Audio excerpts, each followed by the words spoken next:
নমস্কাৰ আপোনালোক সকলোকে জেডি নিউজৰ অন্য এটা ভিডিঅ'লৈ স্বাগতম জনাই এই মুহূৰ্তত দিবলৈ লৈছোঁ দিনটোৰ প্ৰথমটো খুবেই গুৰুত্বপূৰ্ণ খবৰ। এফালে বান বিভীষিকা আৰু আনফালে খাদ্যবস্তুৰ ব্যাপক হাৰত মূল্য বৃদ্ধি।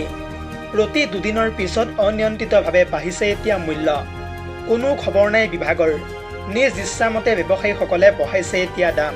ইতিমধ্যে দেখিবলৈ পোৱা গৈছে বানপানীৰ গইনালৈ একাংশ ব্যৱসায়ীয়ে বৃদ্ধি কৰিছে খাদ্যবস্তুৰ মূল্য। আজিৰ দিনটোত প্ৰতি কেজি পিঁয়াজৰ মূল্য হৈছে 50 টকা, জিকা প্ৰতি কেজিত 60 টকা, প্ৰতি কেজি বেঙেনাৰ মূল্য 80 টকা, দাইল প্ৰতি কেজিত 96 টকা, চেনি প্ৰতি কেজিৰ মূল্য হৈছে আজিৰ দিনটোত 60 টকা। লগতে প্ৰতি লিটাৰ ধাৰা মিঠাতেলৰ দাম হৈছে 210 টকা। কেৱল ইমানেই নহয়, প্ৰতি 26 কেজি সোণা শক্তি চাউলৰ বেগৰ মূল্য হৈছে 2000 টকা। 26 কেজি ওজনৰ বিপিটি চাউলৰ দাম হৈছে আজিৰ দিনটোত 1600 টকা। মুঠতে যিয়ে যেনেদৰে পাৰিছে তেনেকৈয়ে এতিয়া বৃদ্ধি কৰি আছে সামগ্ৰীৰ মূল্য।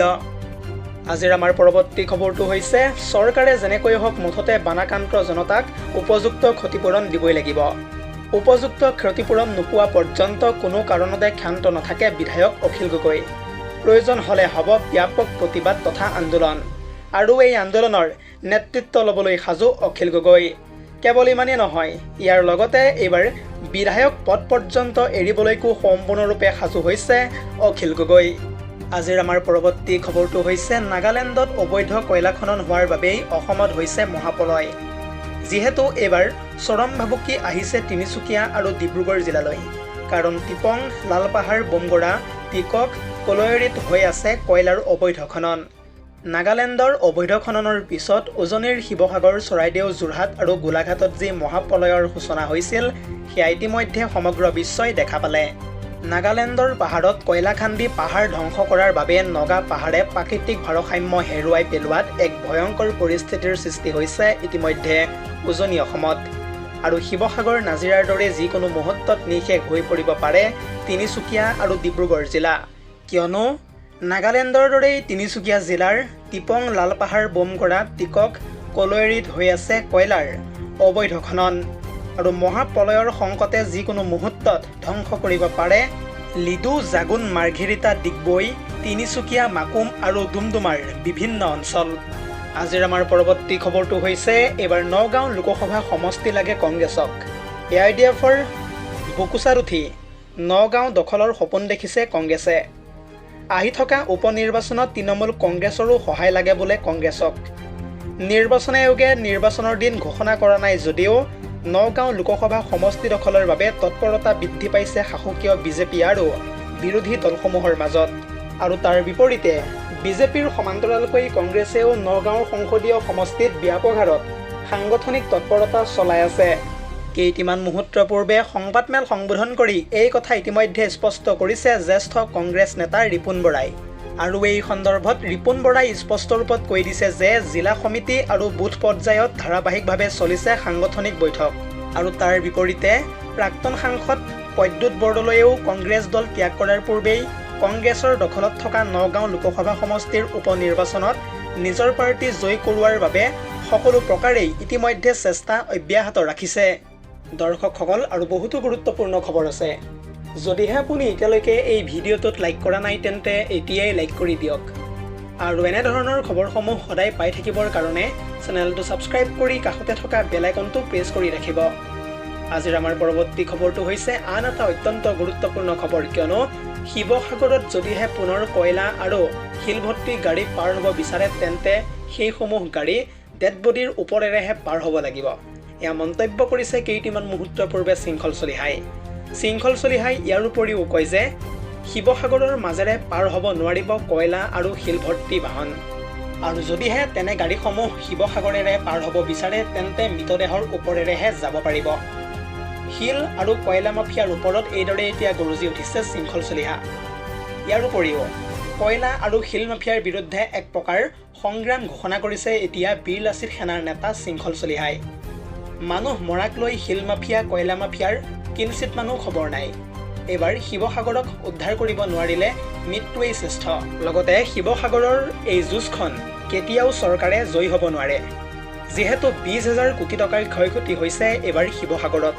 কেৱল স্কুল বনাই দায় সৰাৰ চেষ্টা কৰিলে নহ'ব ONGCয়ে।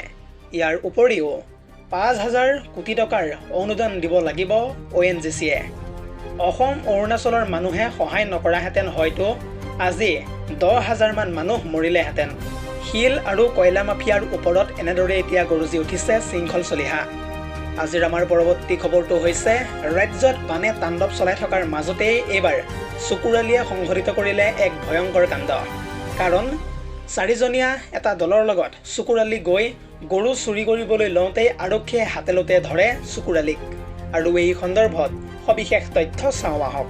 পুনৰ জনাইছোঁ, এইবাৰ চকুৰালীয়ে সংঘটিত কৰিলে এক ভয়ংকৰ কাণ্ড। অৱশেষত খেদি খেদি ৰাইজে আটক কৰিছে ইতিমধ্যে চকুৰালীক। 4টাকৈ গৰুসহ আৰক্ষীৰ জালত পৰিছে এইবাৰ চকুৰালী।